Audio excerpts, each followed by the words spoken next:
Hi, പുതിയൊരു വീഡിയോയിലേക്ക് സ്വാഗതം. എല്ലാവർക്കും എൻ്റെ വിഷു ആശംസകൾ.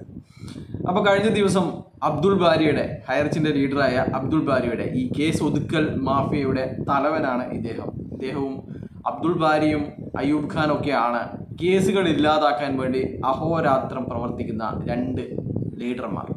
അപ്പോൾ ആരെങ്കിലും കേസ് കൊടുക്കാൻ പോകുന്നു എന്ന് മണത്തറിഞ്ഞാൽ ഇവർ മണത്തറിഞ്ഞ് അവരെ ക്യാൻവാസ് ചെയ്ത് അവരെ പ്രലോഭിപ്പിച്ച് അവർക്ക് പൈസ തരാമെന്നൊക്കെ പറഞ്ഞ് പറ്റിക്കുകയാണ് ഇവർ രണ്ടുപേരും ചെയ്യുന്നത്.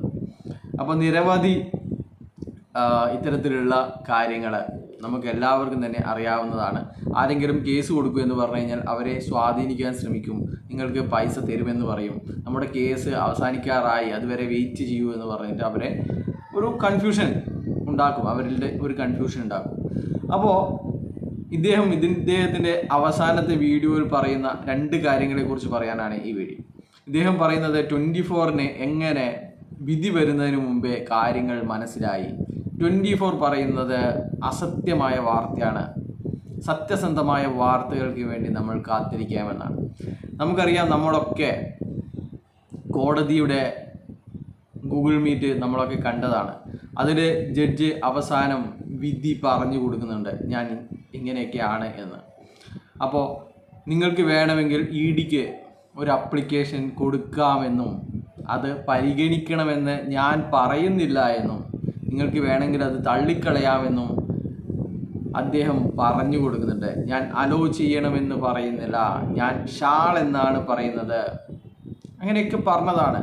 അത് അതേപടിയാണ് ഫ്ലാഷ് ന്യൂസായിട്ട് 24-ലൊക്കെ വന്നിരിക്കുന്നത്. അത് തന്നെയാണ് ഇനി ഇനിയിപ്പോൾ നാളെയോ മറ്റന്നാളോ ഇനി ഒരു മാസം കഴിഞ്ഞോ നമുക്ക് വെബ്സൈറ്റിൽ നിന്ന് വിധി ലഭ്യമാവുമ്പോൾ അത് തന്നെയായിരിക്കും അവിടെ എഴുതിയിട്ടുണ്ടാവുക.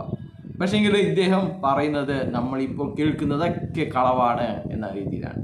രണ്ടാമത്തെ കാര്യം എന്ന് പറയുന്നത്, അപ്പോൾ ഇതൊക്കെ മനസ്സിലാക്കിയ ആൾക്കാരെയും കൂടി പൊട്ടന്മാരാക്കുകയാണ് ഇവനെ പോലെയുള്ള ആൾക്കാരെന്ന് പറയാതെ വയ്യ. രണ്ടാമത്തെ കാര്യം എന്ന് പറയുന്നത്, ഇദ്ദേഹം ഇപ്പോൾ കേസ് കൊടുക്കണ്ട എന്ന് പറയുന്നില്ല. ഇദ്ദേഹം ഇപ്പോൾ പറയുന്നത് കേസ് കൊടുത്തോ, പക്ഷേങ്കിൽ ഇഡിക്ക് ഒരുപാട് ആൾക്കാർ കേസ് കൊടുത്തിട്ടുണ്ട്. അവർക്ക് പൈസ കിട്ടുമോ എന്ന് നോക്കിയിട്ട് നമ്മൾ കേസ് കൊടുത്താൽ പോരെ. അപ്പോൾ അവിടെയും ഒരു കാലതാമസത്തിന്, ഇപ്പോൾ ഇഡിയുടെ കേസ് ഈ ജൂലൈയോടുകൂടി മാത്രമേ 180 ദിവസം എന്ന് പറയുന്നത് ജൂലൈ ആണ്.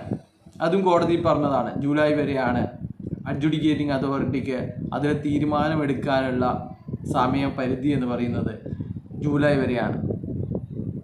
അപ്പോൾ ആ സമയം വരെ വെയിറ്റ് ചെയ്യിപ്പിക്കുക എന്നുള്ള കാര്യമാണ് ഇവർ പറയുന്നത്.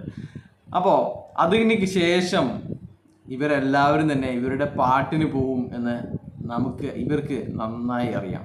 അതുകൊണ്ടാണ് ഇങ്ങനെ നീട്ടി ഇനിയിപ്പോൾ ആൾക്കാർ പറയും, ഇനി ഇതൊന്നും കഴിയില്ല, നമുക്ക് ഒരുപാട് സമയമായി കാത്തു നിൽക്കുന്നത്. അപ്പോൾ അതുകൊണ്ട് നമുക്കിത്